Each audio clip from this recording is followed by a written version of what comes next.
강유정 대변인입니다. 이재명 대통령은 오늘 오전 한국을 방문한 빌 게이츠 재단 이사장을 접견하고 글로벌 보건 협력과 AI 미래산업, 소형 모듈형 원자로 SMR 등에 대한 의견을 나눴습니다.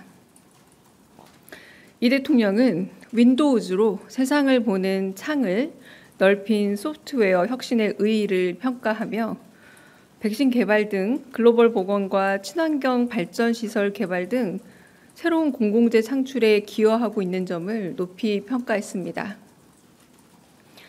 게이츠 이사장은 취임 초기에 이재명 대통령을 직접 만나 대화를 나눌 수 있어 매우 기쁘다면서 거의 유일하게 세계 복지 수여국에서 공여국으로 변모한 한국이 글로벌 보건 개선에 지속적으로 기여해 줄 것을 희망한다고 말했습니다. 게이츠 이사장은 AI 과학기술의 등장과 함께 발전과 진보도 있지만 의료 서비스 분야의 비용 상승이나 저소득 국가에서의 차별이 우려된다며 다국가적 지원이 필요한 시기라고 말했습니다. 한편 게이츠 이사장이 AI나 반도체 등 첨단 산업 분야의 전력 수요 증가에 효과적인 해법이 될 수 있다고 언급하자 이 대통령은 한국 정부도 차세대 원자력 발전소 건설에 관심이 많고 소형 원자로 개발하는 국내 기업이 많다며 세계 시장에서의 화력이 점차 늘고 있음을 전했습니다. 한편 게이츠 이사장은 이 대통령의 방미 일정을 언급하면서 트럼프 대통령과 대화를 잘 나누라 덕담을 전했고 이 대통령은 어려운 일이겠지만 슬기롭게 잘 대화하겠다 확답했습니다. 이상입니다. MBC 정상빈입니다. 저 이재명 대통령 일본 외신 인터뷰 관련해서 질문 드리려고 하는데요. 몇 가지 있는데 먼저 박근혜 정부 위안부 합의 존중하겠다고 입장 밝히시면서도 국민적 동의를 받지 못했다 이렇게 언급하셔서 이 위안부 문제 해결 방향에 대한 대통령의 의중이나 염두에 두신 해법 궁금하고요. 그리고 사과는 또 다친 마음이 치유될 때까지 해야 된다라고 말씀을 하셨는데 대통령께서 보시는 사과의 수준이나 예정하신 수준이랄 게 있을지 좀 궁금합니다. 또 마지막으로 김대중 오부치 선언을 잊고 넘어서는 한일 관계 만들고자 한다고 하셨는데 이번 정상회담에서 좀 어느 정도 진전된 결과물이 도출될 수 있을지도 가능한 범위에서 말씀을 주시면 감사하겠습니다. 네, 첫 번째 위안부 합의 내용에 대해서 말씀하신 요미우리 인터뷰의 내용 같은 경우는 8.15 경축사 부분과 좀 연동해서 보시면 되지 않을까 싶습니다. 과거를 직시하되 좀 더 미래를 향한 발걸음으로 나가겠다라는 취지의 말씀을 해주셨는데요. 국민적 동의와 합의가 물론 필요하다. 그러나 앞으로의 한일 관계라는 부분은 과거의 문제를 덮는 게 아니라 직시하긴 하지만 그래도 미래지향적인 관계로 나아가는 방향이 될 것이다. 이 말과 연결되고 방금 여쭤보신 국민적 동의의 구체적인 과정에 대해서는 아직 그렇게 구체적으로 나눈 바는 없습니다. 두 번째가 뭐였죠? 제가 제 글씨를 못 알아보겠네요. 이번에 저희가 과거를 직시하고 미래를 향해 나아간다라는 경축사를 했을 때 한편으로 이시바 총리는 또 반성이라는 표현을 쓰지 않았습니까? 이제 반성과 저희가 끊임없이 요구했던 사과는 어느 정도 일맥상통한 면이 있습니다만 말씀하신 것처럼 이 부분은 국민적으로 충분하다고 여길 때까지라는 이런 전제가 달려있는 부분이기도 하고요. 그래서 그날 한편으로는 또 야스쿠니 신사에 공물을 헌납하는 일도 있었습니다. 이 부분에 있어서 공물 헌납과 물론 직접 가서 참배를 한 다른 강요들과는 다른 모습이었음에도 불구하고 반성이라는 말이 13년 만에 나온 매우 꽤 발전된 단어이긴 했습니다만 공물이라는 현실과 조금 어느 정도 희석되어서 국민들에게 전달된 바가 없지 않아 있기 때문에 이런 부분을 모두 고려하셔서 결국은 반성이나 사과라는 표현이 일회적이거나 혹은 국민적 합의가 완전히 이루어지기 전까지는 다 끝났다고 하기는 어렵다라는 국민적 정서를 전달했다라고 생각을 합니다. 그리고 세 번째, 김대중 오구치 선언과 혹은 거기에 준하는 정상회담 결과로서의 선언문이 나오냐라는 질문이셨는데, 김대중 오구치 선언이라는 이 이름에 드러나 있다시피 일방적인 혼자만의 선언만으로 사실 이건 만들어지기 어려운 선언문입니다. 그런데 방금 전에 말씀드린 것처럼 양측의 경축사 내용들을 좀 보자면 어느 정도 이 부분에 대해서 조금 짐작할 수 있는 혹은 국민적으로는 좀 기대할 수 있는 부분이 있지 않을까라는 생각이 저도 좀 들고요. 네, 마지막 조율 과정이 남아 있기 때문에 정상들 간의 합의문이 구체적으로 나오게 될지 그리고 어떤 정도의 수준으로 담길지는 아직은 말씀드리기 어려운 상황으로 알고 있습니다. 네, 그 부분에 대해서는 저희가 마련되는 대로 공개를 할 거고요. 한편으로는 이는 김대중 오구치 선언 정도 수준으로 앞으로 그 한미일의 관계에 있어서의 한일 관계를 좀 더 실용적인 의미에서든 국익의 차원에서든 잘 개선해 나가 보겠다라고 하는 대통령의 의지가 담긴 워딩으로 봐주시면 좋겠고요.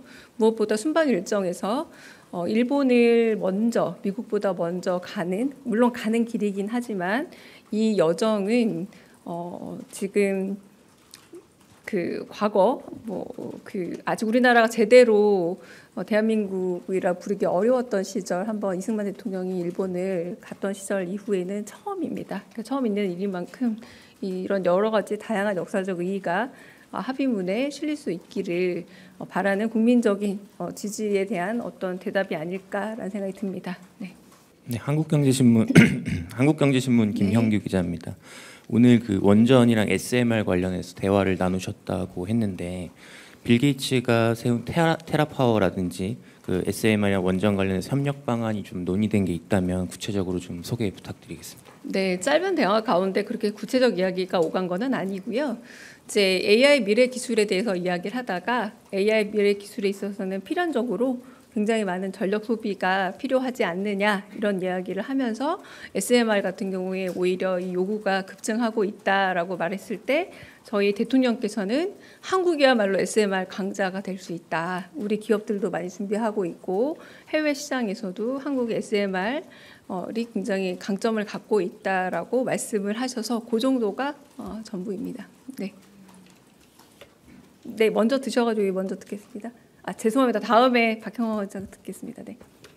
네, 안녕하세요. 채널A 이상원입니다. 좀 연결된 질문일 수 있을 것 같은데요. 대통령께서 한국 정부도 차세대 원전 건설에 관심이 많다고 말씀하셨다고 하셨는데 그 한수원과 그 미국 원전 기업인 웨스팅하우스가 합작 투자 형식으로 이제 원전 시장에 진출하는 방안도 이번 한미 정상회담에서 의제로 다뤄질 수 있을지 여쭙습니다.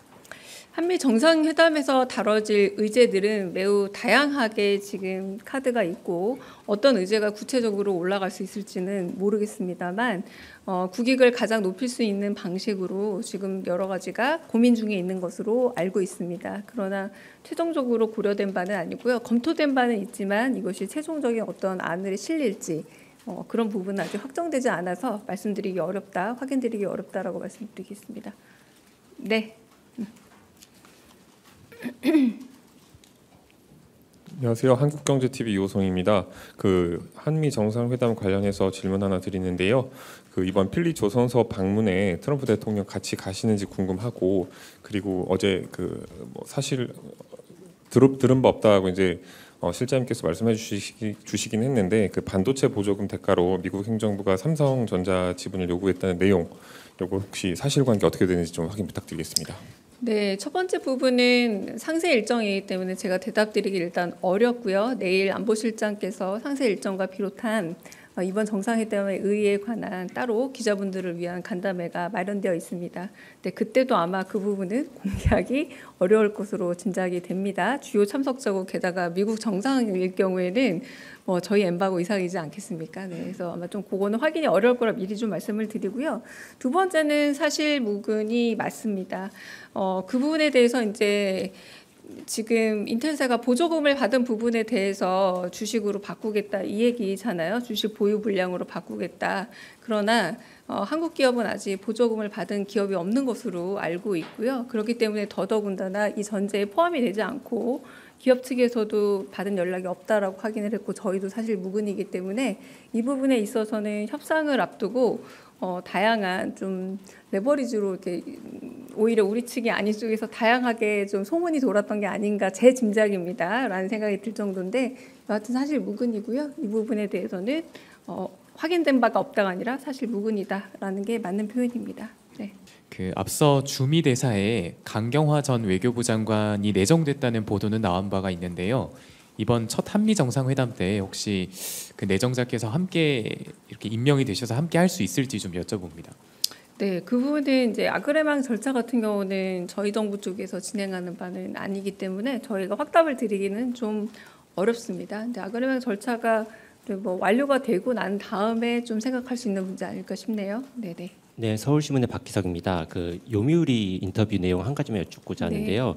그 대통령께서 한일 경제 협력 관련해서 동아시아를 포함한 태평양 연안국들의 경제 협력 기구를 확고하게 만들어 나가는 일도 이제 진지하게 논의해야 할 때가 되었음이라고 이제 말씀 주셨는데 이게 일본이 지금 주도하고 있는 CPTPP 가입을 좀 긍정적으로 검토하고 있다라고 저희가 봐도 되는지 궁금합니다. 뭐 그 부분에 대해서도 뭐 고려가 있을 수 있다라고 할 수 있을 것 같아요. 그런데 이제 그 최종적 검토 사안이 어떻게 결론이 맺어질지는 알 수 없는 상황이라고 할 수 있겠고요. 그러나 일단 굉장히 그 도전적인 국제 정세 변화 속에서 한국과 일본의 관계가 진짜 조금 미래에선 달라져야 되고 특히 경제 분야에서의 여러 가지 뭐 정보라든가 혹은 협력 관계라는 게 더더군다나 더 중요해진 시점이라는 것에 대해서는 대통령께서 생각을 하고 계십니다. 그 부분은 아직은 정확하게 여러 가지 국익의 관점에서 살펴보고 있기는 하지만 어떤 식의 결론이 내려질지는 모르는 상태라고 말씀드리겠습니다. 네. 네, 안녕하세요. 연합뉴스TV 장윤희입니다. 아까 브리핑에서 게이츠 이사장이 대통령에게 한미정상회담 잘하면서 덕담을 했다고 들었는데 혹시 별다른 조언이 있었는지 그리고 이 대통령이 공개할 만한 뭐 한미정상회담 네. 관련 발언이 있는지도 궁금합니다. 네, 마지막 이제 그 대화를 닫으면서 두 분이 나눈 덕담에 있었고요. 재미있는 얘기 있었지만 공개하기는 어렵습니다. 네. 그냥 농담으로 주고받은 말들이라서 굳이 말씀드리기는 어렵습니다. 네. 예, 121 김유성이고요. 질문 기회 주셔서 감사합니다. 저도 그 연결해서 질문을 좀 드리고 싶긴 한데 한미 정상회담 외에 예를 들면 우리나라 AI나 아니면 우리나라 뭐 산업 관련돼서 좀 게이츠가 좀 덕담한거나 아니면 조언한 게 혹시 또 추가로 있을지 알려주시면 좋을 것 같습니다. 아까 제가 말씀드린 30분이 순차 통역을 통하면 그렇게 아주 매우 긴 시간은 또 아닌 점을 좀 양해해 드리고요. 그렇게 말씀하시면서 주요 분야들에 대해 짚었고 제가 좀 압축하긴 했지만 거의 모든 내용들 전달 드렸다 생각하시면 됩니다. 네, 네. 수고하셨습니다.